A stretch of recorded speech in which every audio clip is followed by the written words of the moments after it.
اگر شما میخواهید که وابسته کسی باشید برای اجرای عادی‌ترین کارهایتان به نفران گوناگون خوش آمد زنید، با آنها 100 مرتبه زنگ زنید و انتظار شوید که برایتان زنگ بزنند.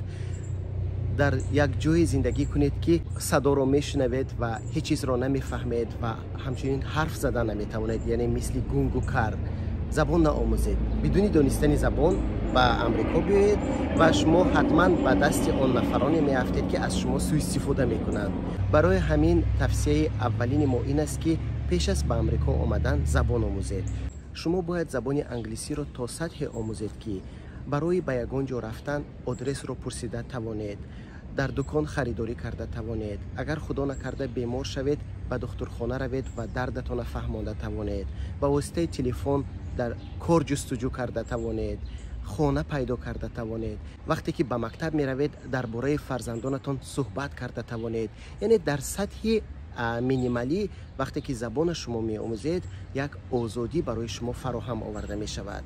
برای همین امریکا کشور آزاد است و اما اگر شما می خواهید که آزادانه زندگی کنید حتما زبان انگلیسی را بیاموزید و اگر شما گرین کارت بریدید اولین کاری که شما باید کنید در برابر تهیه حجت‌هایتان باید از پس آموزش زبان شوید.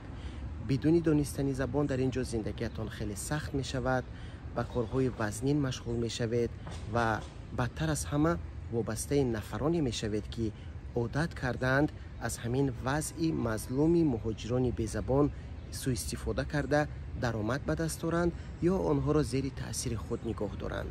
موفق باشید.